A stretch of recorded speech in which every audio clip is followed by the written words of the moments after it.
Ever since this place was abandoned, strange beasts have moved in. Stay close.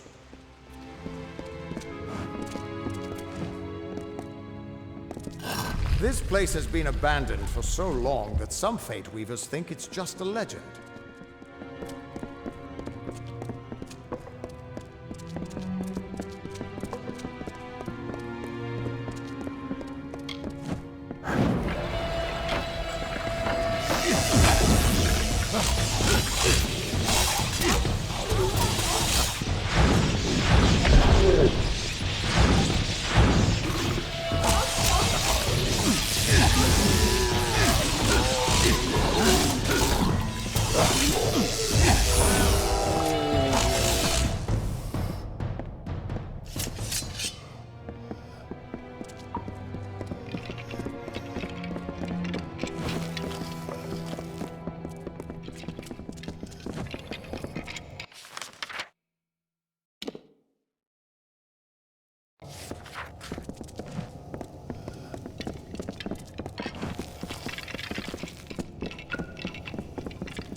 The theater can show us the whole tapestry of fate, laid bare. We can do nothing to change it, or prevent its horrors.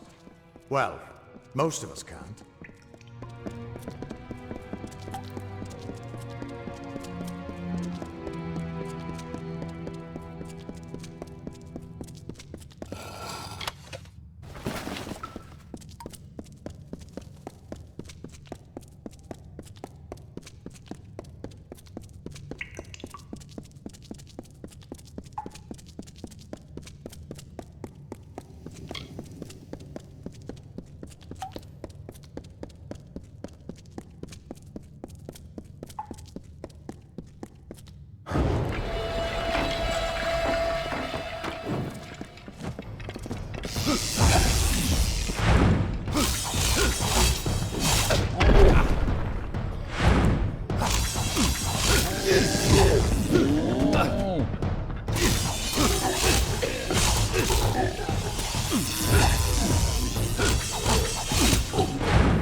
After all those years of hiding in a bottle, it's good to see some action again.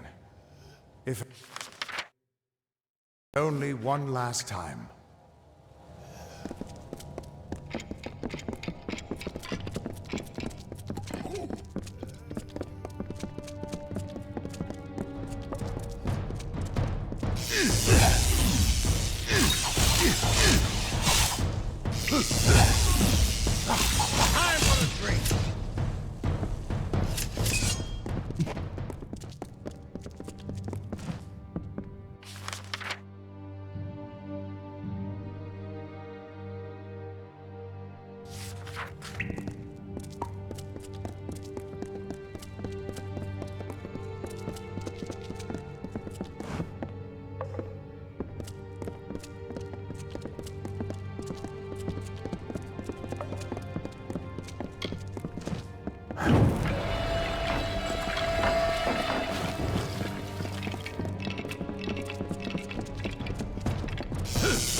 We're almost there.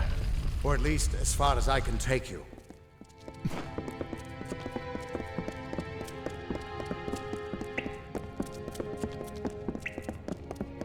I've seen this. This moment. I'm sorry, my friend. This is as far as I can take you.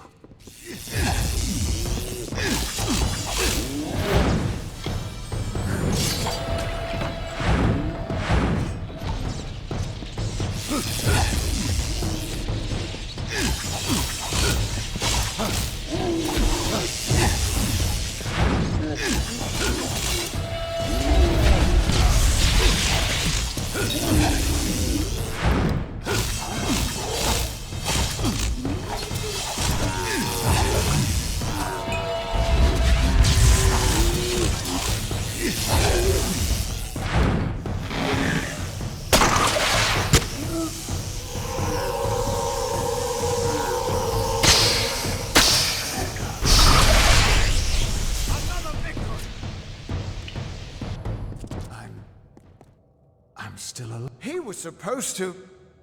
Do you have any idea what you've done? What sort of power you're playing with?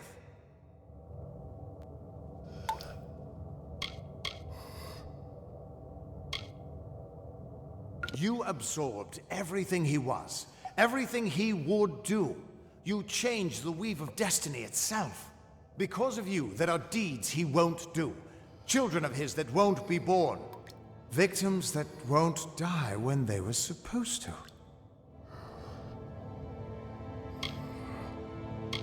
Yes, I'm aware. But there's still no telling what damage you could do if you aren't careful. You're much more dangerous than I thought. We need to get you to the Theater of Fate right away.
Theater of Fate. I never thought I'd see it.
We Fate Weavers never fully understood the power of this place.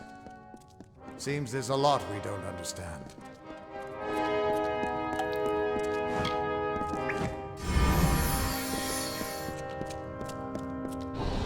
Stone? Gods, I should have brought another bottle.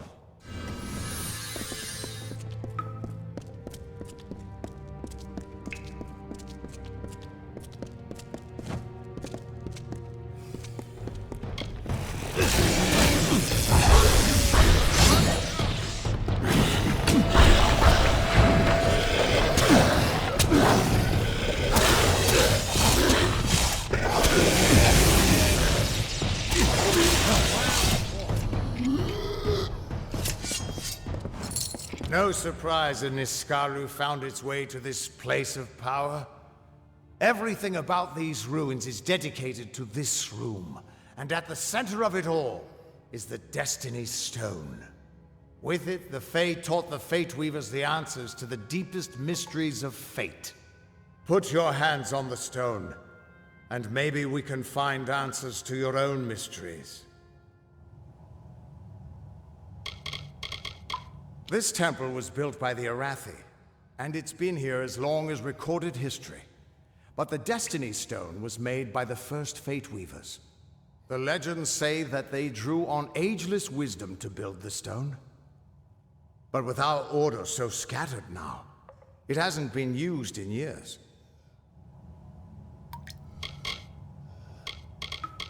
The Niskaru are hideous creatures of chaos and corruption. They hated the Arathi, but unlike them, the Niskaru still stalk our world.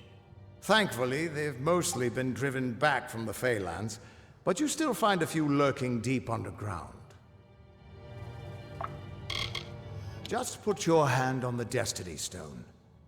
It'll show me where you fit into the tapestry of fate.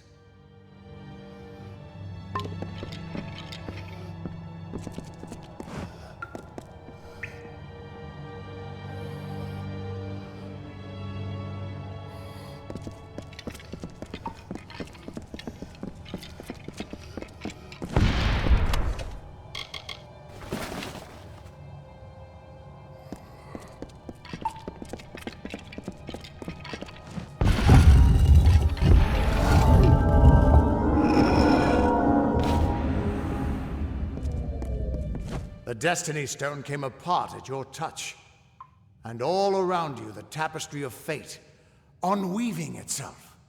And there at the core was the Codex of Destiny, the wisdom that the Fae used to help the first Fate Weavers understand the nature of the weave. Don't you see what this means?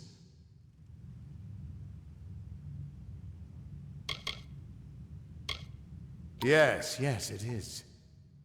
And from what I can tell, you're the one changing it. With every breath, you're changing how lives begin and end. The way the Codex of Destiny came to you out of the stone, that's got to mean something too. but I'll be damned if I can read this thing.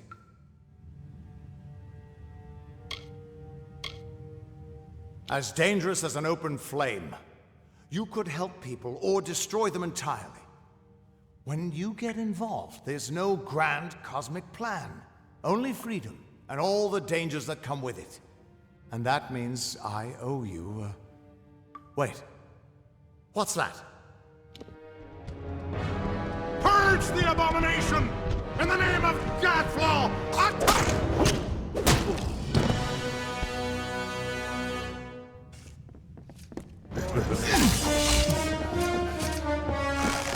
Well, this looks like some fun.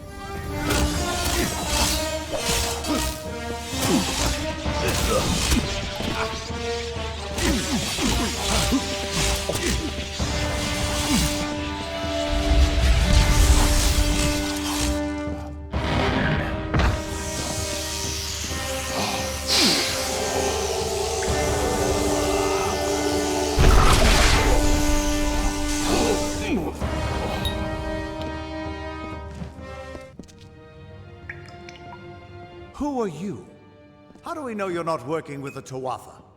I don't care if you trust me. I'm much more interested in your friend here. You're welcome.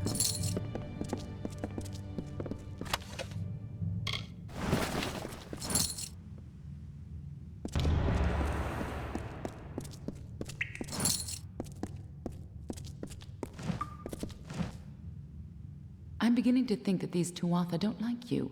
Now, why do you think that might be?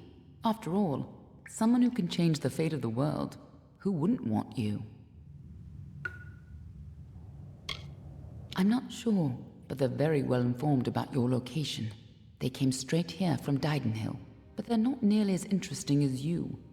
Especially now that they're dead. Now it's my turn. Why are you here?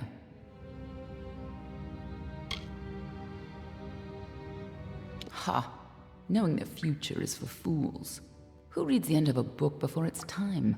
Save your attention for the present. Like that codex you found? Our scholars thought those were all gone from the world. But you're just full of surprises. Good luck understanding it. That's Fey knowledge. They don't even have a written language. The stone is simply embedded with what they know, unseeable to mortals. Normally, I'd suggest looking in Issa, but the Fae are not fond of unexpected guests. But don't look so sad. There's still hope. When you're ready, meet me at the House of Ballads. Be on your way. We can't trust her. Never met a Dokalfar who'd give me a straight answer, even with a sword at their throat. Present company accepted, of course. But she wasn't wrong about that codex. Just be careful doing anything she suggests. Meanwhile, we can't just ignore the Tuatha that are tracking you. We need to do something about them. She said they came through Didenhill, didn't she?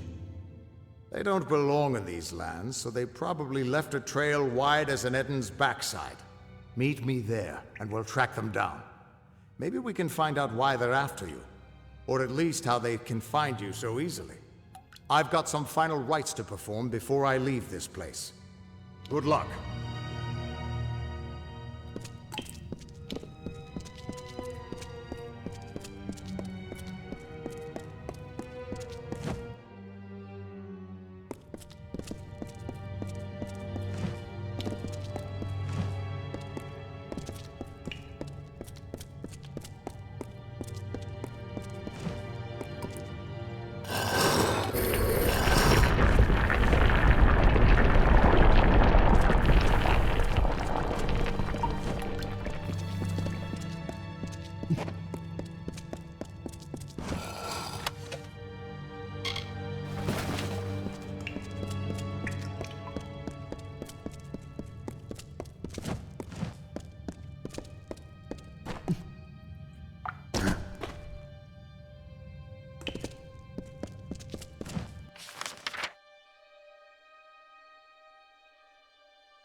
These are Shine and Shadow? I was sent to recover artifacts of importance, not simple weapons. The Templars are going to think me a fool. How am I to return to them with these?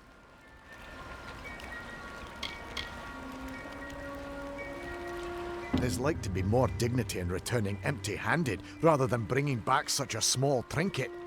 If you want them, they're yours. And I suppose I promise compensation in return for your service. I can't say I'm happy about it, but here's your coin. Now, leave me be.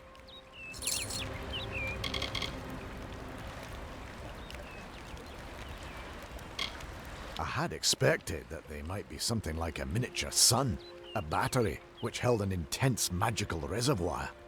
The Scholia Arcana had theorized about these kinds of objects, but I hoped the gnomes might have discovered them first. I'm off to Odessa to bring them the sad news of the expedition. My business is done here. I'm getting out of this horrible place and traveling back to Odessa. Their impudence seems tied to their devotion.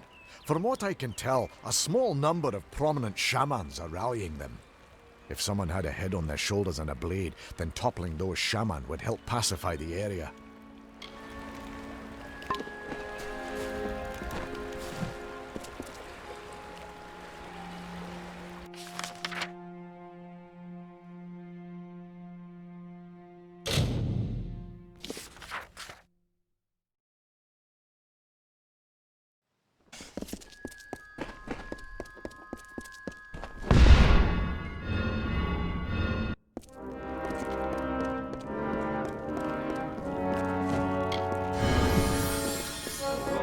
Really, there's no need to stand around and gape. Dead? Each and every one? Well, you certainly rose above the call of service. You've earned your pay, and then some. On with you.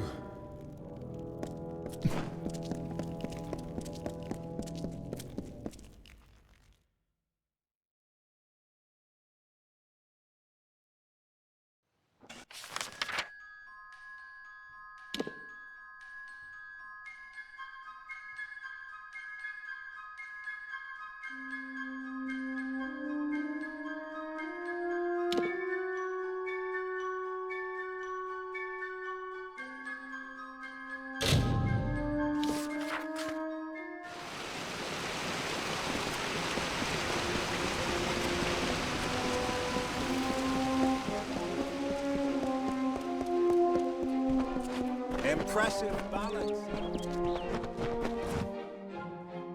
Glynel, I assure you it's an ancient codex, just like in the tales. Intriguing. And why would such a thing be revealed to a child of dust? And here I was beginning to think that you'd never show up. This is Glynel, lore master of the House of Ballads. Give the codex over to him, and he may have your answers. You haven't been around much, have you? The Tuatha have been pressing west from their home in Alabastra. Right now, they're only threatening my people. But if we fall, the Tuatha will turn their eyes to the other mortal races. Lionel's one of the greatest balladeers amongst the Fae, and the most learned lore master you'll find outside of Issa. And as it happens, he owes me a favor. We are the charmed, the subtle, and the inspired. In happier days, we were the loftiest of the mortal races. We despise open war.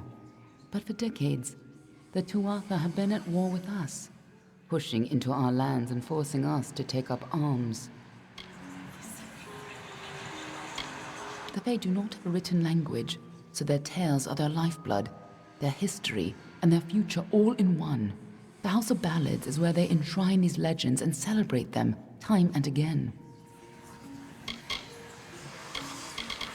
The Codex of Fate is no simple lore stone. It's more subtle and complex than any mortal could comprehend. But a lore master of ballads may be able to interpret it. The Summer Court, or the Seelie Fae if you prefer, embody the growth and energy of nature, but they can still be as aloof and uncaring as a brutal summer day. The current High King of the Fae is Titarian, the wisest of the Summer Court. While Gadflow has undermined the Winter Court, he tries to keep their cycle in balance. The Winter Court, or the Unseelie, embrace the destruction and decay of nature. They aren't evil, but they aren't exactly the best of friends. Normally they share power peacefully with the Summer Court. But since the Tuatha have seized power, there is neither peace nor predictability. A close friend once told me, strive to be whatever you want to be. Fate might be a lie, but if it isn't, then worrying about it won't change a thing. Titarian isn't quite what you'd expect from the High King of Summer, but he hasn't got the arrogance of his cousins, or their cheer. Ever since Gadflow killed the High King of Winter and started the war, Titarian has become distant and melancholy, and blind to the dangers around him. The Tuatha are a radical sect of Fae within the Winter Court, led by Gadflow and his insane rants about their new god. They've taken power and declared war on mortals. They use raw prismia to enhance their power, and their devotion borders on madness. But the most terrifying thing to the Fae is simply the fact that their siblings have changed so completely. We've known for a long time that prismia crystals allow us to store and focus magical power. The gnomes use it in their grander inventions, when they can get it. But we have no idea how Gadflow got a hold of so much of it. It makes his Tuatha the most dangerous army I've ever seen. For a long time, they were content to keep to their play of the summer and winter courts. Now we fight Gadflow and the Tuatha for our very existence. I'm a woman of many talents, and we're all taught that we must use our talents for the greatest good, right? Lore Master Lionel has devoted centuries to the study of lore and ancient Fae stories. The codex you found isn't just any lore stone. Just talk to him, and I'm sure he'll be able to shed some light on the issue. Be on your way. You must be Lady Shear's friend. She speaks very highly of you. An occasion rare enough to be worth recording in its own right. But let's see this codex. The fabled Codex of Destiny. When the Fate Weavers formed their order, our High King gave his own wisdom to assist them. To have such knowledge in your hands is a tremendous gift, but why did it reveal itself to you?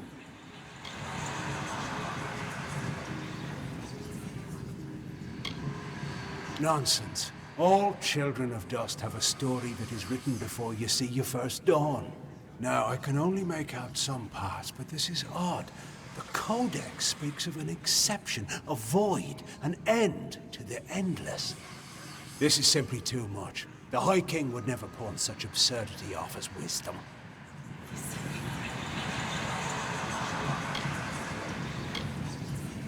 I'm sure you think it is. I fear you must have been taken in by a forgery. A perfectly created one, perhaps, but a forgery nonetheless. But this codex speaks of impossible things, changes to fate, death of the immortals, and other heresies. To ascribe these lies to the High King would be...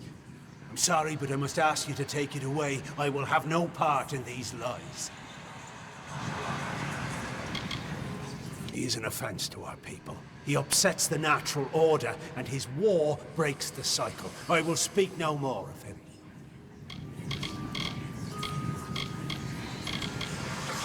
Is there a meaning to it? Only its author could tell you. Do not bother me with such foolishness again. Lionel spends his life cherishing old stories, but show him something truly new, and he dismisses it. Tragic. First of all, we ignore this fool. Most Fae aren't comfortable with change, and you are certainly something new. I'm afraid that only one person will really be able to help us with the Codex. The High King himself.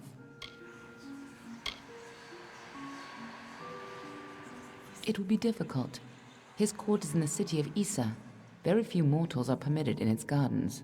I do know one individual who can grant you permission to enter, but you'll have to meet him alone. Nirelem is a private person, and he carries a grudge against me, although perhaps person isn't the right word for him, nor is him. You'll find him in southeast Dalantoth, at Caer Nirelem. Just head towards the giant tree, and, well, you'll see.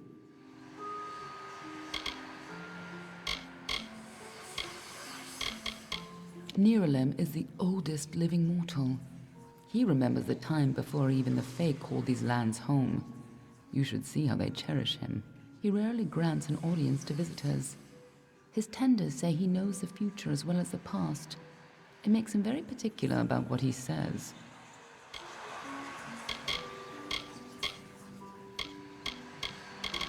That codex isn't just a complicated lore stone. It seems to tell a tale most Fae don't want to hear, and created by High King Titarian himself, no less. Interesting.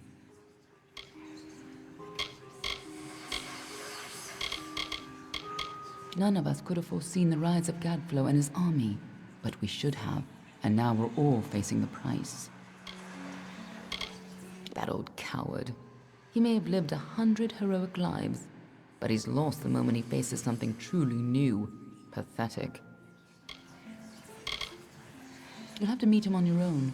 I'd accompany you, but Nirelem and I have our disagreements. Good luck with Nirelem, and ignore anything he says about me.